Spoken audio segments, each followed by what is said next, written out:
What's up, guys, and welcome back. Obviously, I have a ton of work to do still today and over the next few days to try to move this project along in hopes that we're actually going to be able to make it. So without having a long-winded intro, we're just going to get right back into the build. The first thing on my list was to build the upper control arm mounts for the front suspension. So I figured the easiest way to do that was to basically use the upper and lower control arms with the knuckle as a jig. So I took a piece of tubing, welded the upper and lower control arm together to keep it in the right spot, and then I can bolt it onto the new frame rails that already have the tabs for the lower control arms in place. I used some shims underneath the front control arm to get it to the right spot based off of all the dimensions that I've measured off of the front subframe.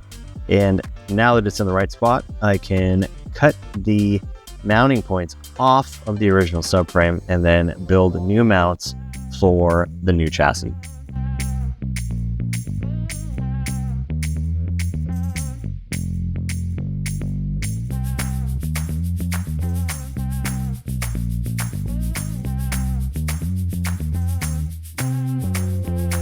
Now that I have the upper control arm mounting point removed from the original subframe, I got that bolted into the control arm. Now I can build some mounts for it. So I'm going to take some 1-inch round tubing that's 120 wall and cut it, notch it, and fit it in place to hold these upper control arms in their positions. Now, obviously, this isn't going to be strong enough for a permanent solution, but it's going to be part of it.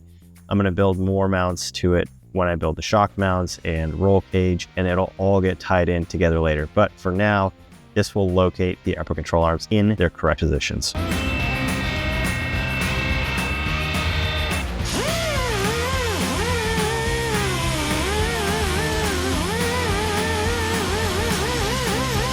So as you can see, I'm not using a tube notcher for this with a hole saw. I'm just taking it over to the 16-inch disc grinder and basically grinding in the notch and then using a 1-inch barrel sander to clean it all up and get the angles correct. After the notch is done, cut and grind the bottom to length and get the angles right, and then it's ready to tack in place.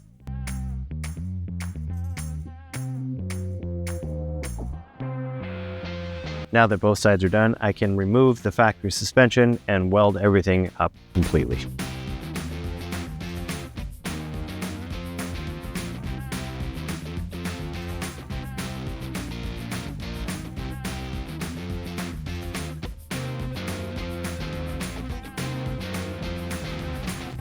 With the front suspension mounts completed, it's time to move on to the rest of the chassis, which means that I need to cut a bunch of tubes. I figured all of this out, and now I have all the cut lengths and angles ready to go. So I'm going to head over to the chop saw and start cutting up some metal.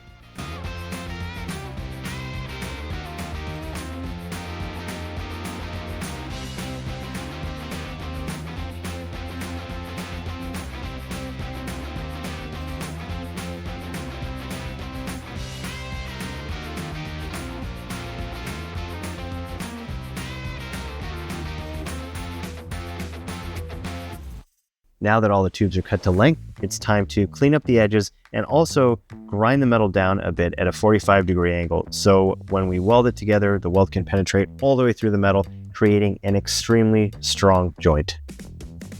Next up was to get the frame rail pieces tacked together. This would be pretty easy with a fixture table, but I don't have one. So I had to do it on the floor. And the best way that I figured to do it was to take a piece of the leftover straight tubing, clamp it onto the other pieces that I was working with, and that allowed me to measure and make sure that I get all of the angles right, tack it together, and then heat up the tacks and stretch the metal a bit to get it all flat and lined up. And then after that, I was able to lay the second side on top of the first side to get all of the angles perfect left to right, tack that together, make sure everything was straight, heat up the tacks, add more tacks. It did take a while, but in the end, it worked out perfectly, and I got some nice, straight, lined up frame rails.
All right, I'm back at the shop again and I'm ready to make some more progress after my hour-plus long commute, which is it's 100 miles each day for me to get out here to Corona, and it is sitting in terrible traffic most of the time like that. That is the 15 freeway right there. Yes, it's a tough commute, and that's why I'm happy to say that today's sponsor is Vantrue with their amazing quality dash cameras. The Vantrue N4PS features real 4K front, 2.5K rear, and 1080p interior recording, all with HDR. Their best-in-class night vision system combines Sony Starvis 2 sensors, plate pix license plate enhancement, and interior infrared LEDs to outperform other dash cams in low light performance inside and out.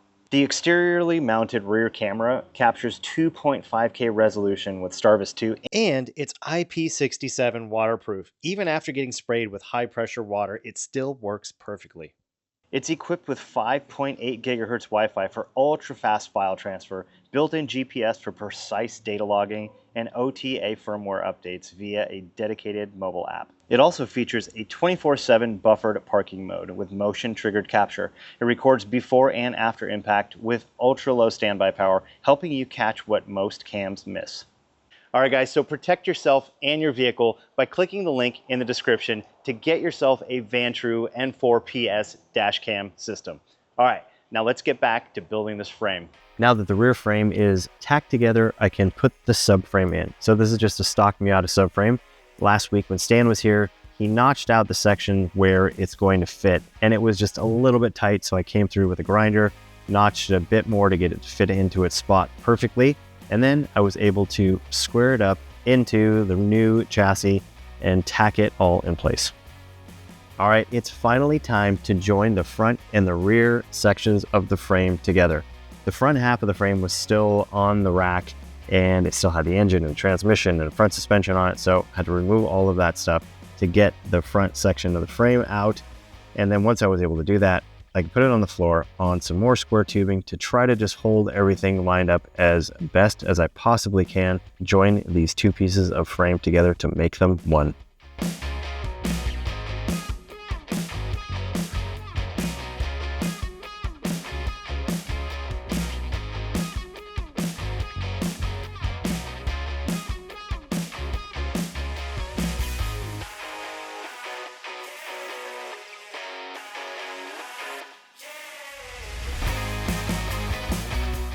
Now that the front and rear sections of frame are joined together, I can build out the left and right side sections of the frame. So this is going to be the entire width of the truck, all the way from the rocker panel to rocker panel. And it's also going to be where the main hoop and the forward hoop and all of the roll cage basically mounts to. So I've already got everything cut out and it is ready to get tacked in place.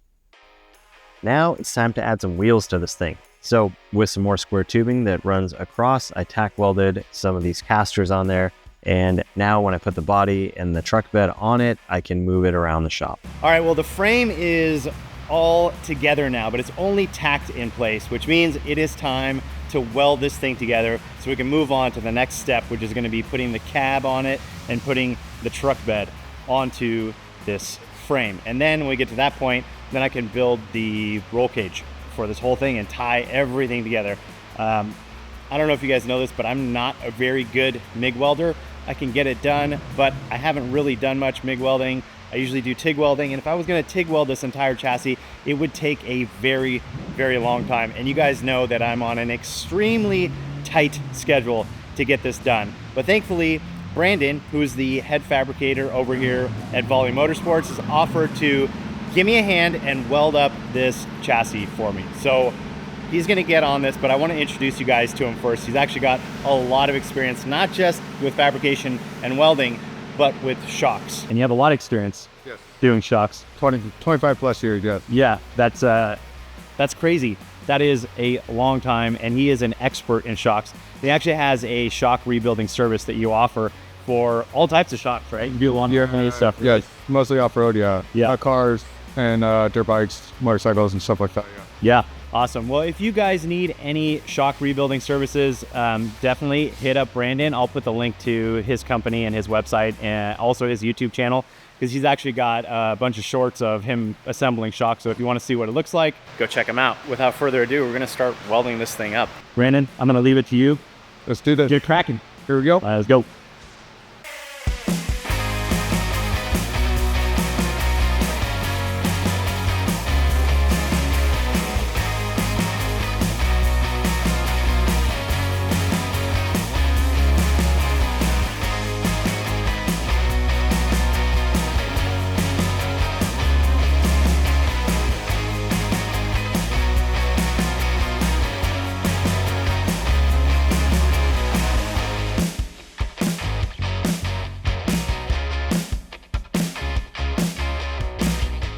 While Brandon's working on welding all that up, I am going to start marking out on the cab what I need to cut out.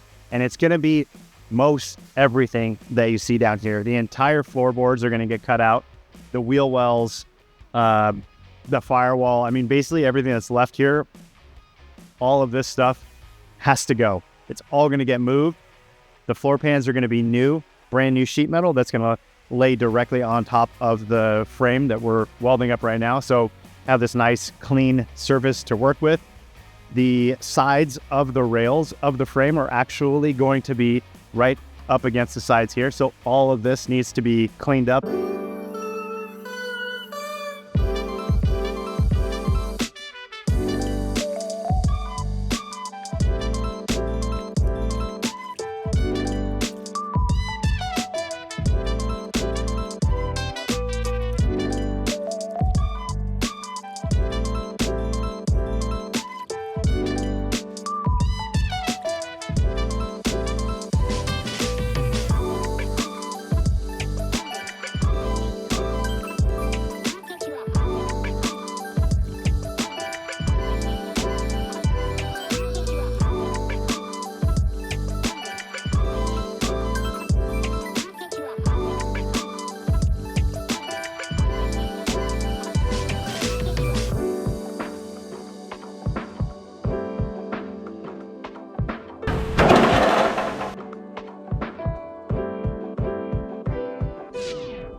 All right, well, I finally got everything cut out of here.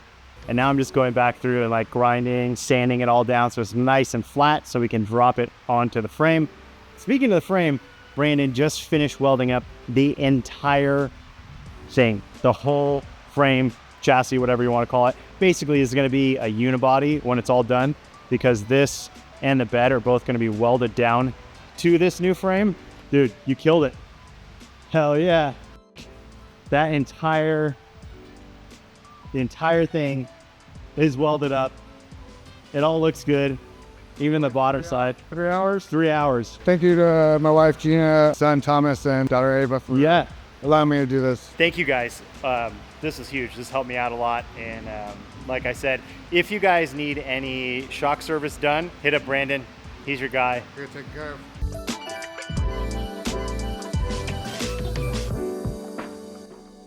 Well, now that the frame is all welded up and everything is cut out of the truck body, that's ready to drop on, it's time to get the bed ready as well.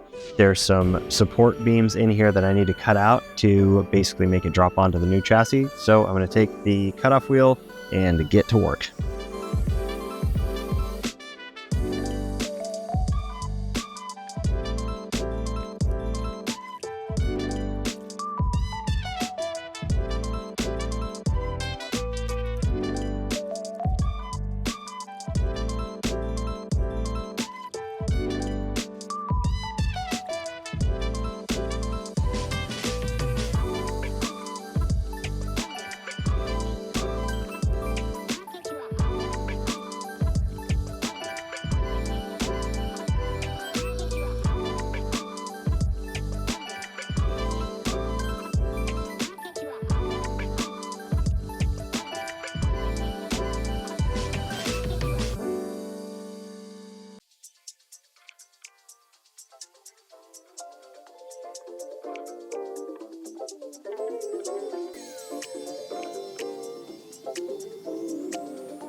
Well, that fits absolutely perfectly, exactly how I wanted it to. The frame rails are just wide enough just to touch the sides of the truck body, and it dropped right on top.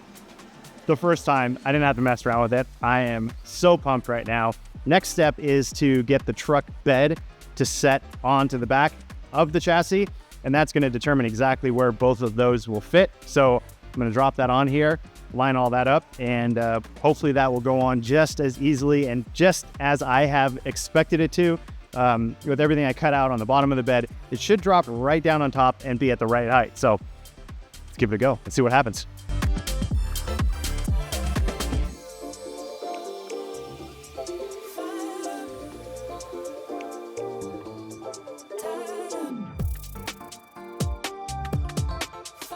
All right, well, that didn't work. There's a couple spots that I didn't cut out that I'm going to need to cut out to make this work. So basically, I cut the whole sections out of here, but the subframe is still hitting on the side. It's channeled out for this, but that part is hitting. I'm gonna cut the rest of those off of there and then try it again, and hopefully it'll drop down and be at the right height.